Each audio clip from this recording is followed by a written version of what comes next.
नमस्कार. सह्याद्री वार्तामध्ये आपलं मनपूर्वक स्वागत. मावळ तालुक्यामध्ये गेल्या 2 महिन्यापासून जनरल मोटर कामगारांचं आंदोलन चालू आहे. हे आंदोलन गेल्या 2 महिन्यापासून चालू असताना अनेक लोक त्या ठिकाणी आले, अनेक नेते त्या ठिकाणी आले.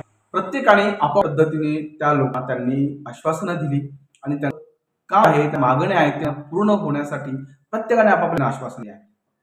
तो अजूनही आज 64वा दिवस आहे. आजच्या दिवशी सुद्धा त्या ठिकाणी साखळी उपोषण चालू आहे.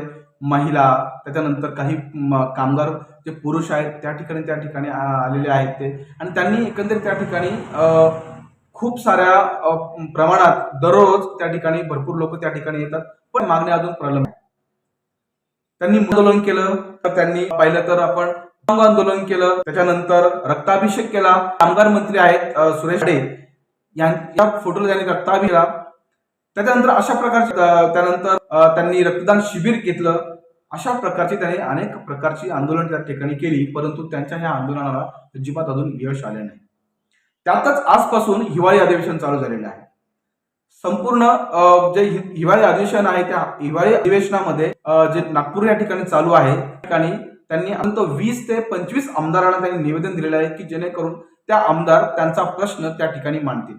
खरं तर 20 ते 25 आमदारांना निवेदन द्यायचं कारण हे आहे की इथे जे बसणारे कामगार आहेत ते संपूर्ण महाराष्ट्रातले कामगार आहेत आणि हे महाराष्ट्रातले कामगार असल्यामुळे त्यांनी यांचे ज्या मागण्या आहेत त्यांच्या आपापल्या मतदारसंघामध्ये विधानसभेच्या आमदारांकडून त्यांनी ते घेऊन प्रश्न मांडण्यासाठी त्यांनी आलेला आहे. त्याचप्रमाणे माझे आमदार आहेत शेळके यांच्याकडेही त्यांनी मागणी केली. त्यांचा हा जो प्रश्न आहे त्यांनी विधानसभेत त्यांनी मांडावा, त्या हिवाळी अधिवेशनात मांडावा आणि त्यांचा हा प्रश्न लवकरात लागावा अशी अपेक्षा आहे.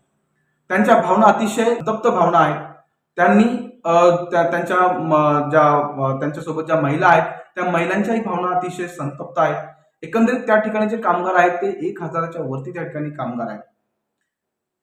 मागच्या काही वर्षांपूर्वी जे गिरणी कामगारांचं आंदोलन झालं त्या गिरणी कामगारांच्या आंदोलनासंदर्भात त्याचीही कुठे या ठिकाणी आठवण येते.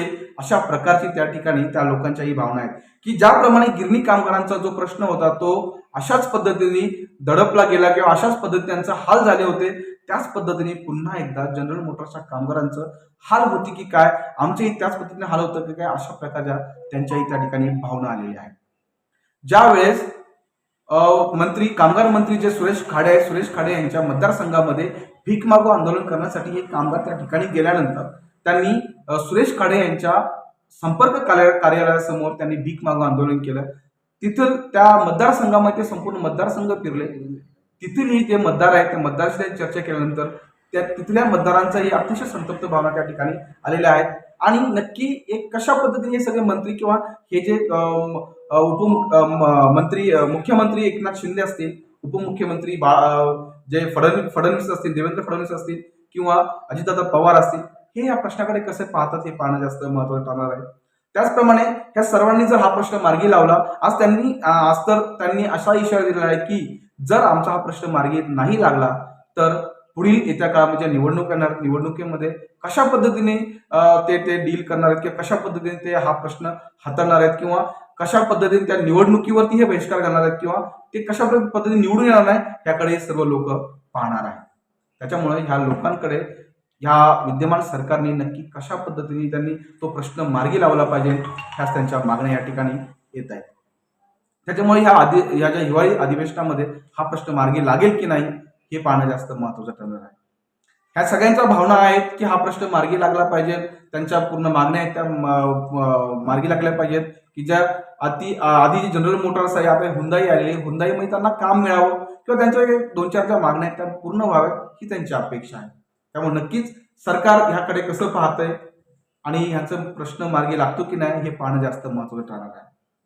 धन्यवाद.